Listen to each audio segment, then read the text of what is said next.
Okay, now let's go ahead and move forward, and let's describe our last introduction that we're looking at, which is the introduction for the bar graph.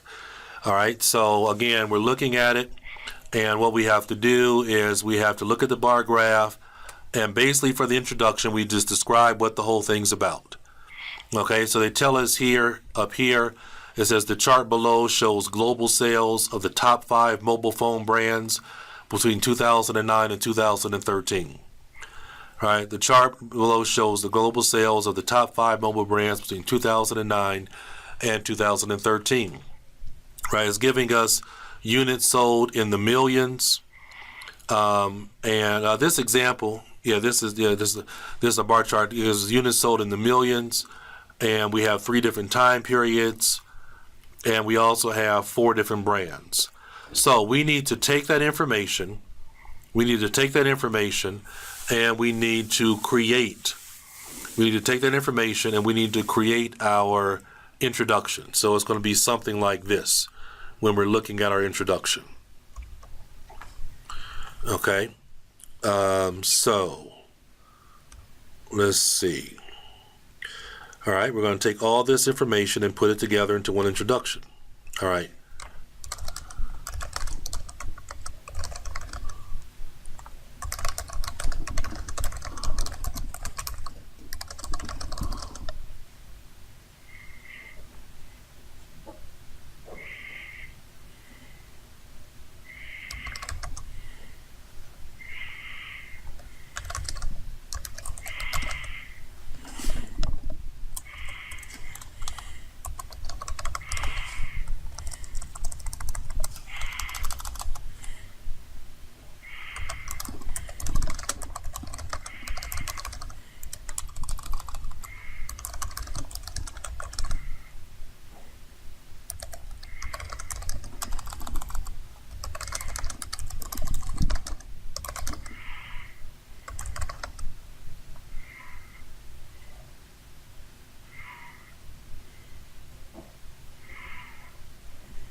All right, so there's our introduction. Now, when you look at this introduction, one thing I want you to look at is just look at it and say to yourself, well, what's missing here?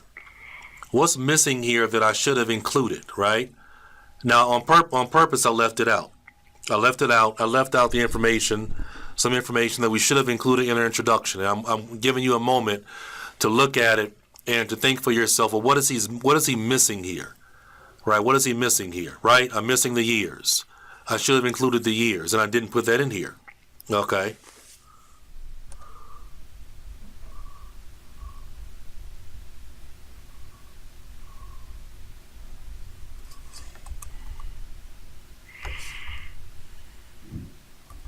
So we need to look at this sentence and add in the years somewhere.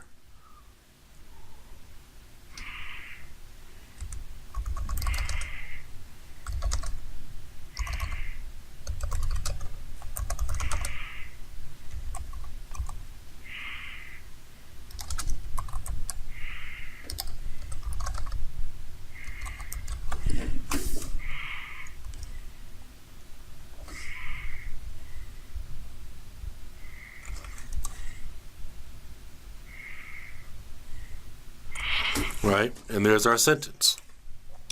In the bar chart presented for analysis, we can observe the cellular phone sales in the number of millions during the specific years 2009, 2001, and 2013 for 4 companies in this particular field.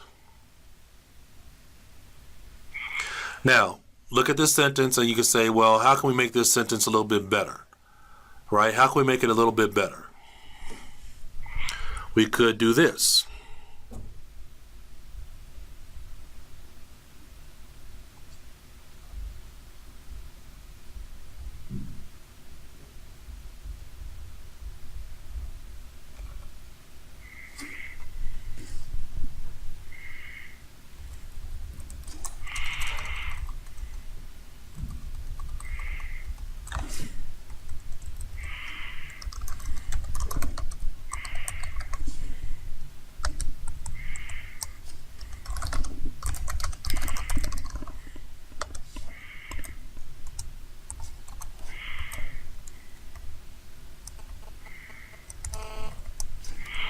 right? And then we just end it right here. Okay? So I just wanted to end this one to show you a little bit about how you can go about really editing a sentence, or how a sentence can be made better in terms of structure. Because that's one thing that students sometimes don't understand, that you can edit and structure sentences always to be better. The first time I wrote it was fine, but I want you to see how you can look at how sometimes you can leave out information, and how if you wanted to include that information, what are some things you can do in terms of restructuring a sentence, in terms of sentence restructure, to be able to include information and to make it a little bit better. Okay? So I will talk to you again soon. We've done our introductions for all the different types, and now we're going to move on to doing general overview paragraphs for all of our examples. All right? So I'll talk to you soon.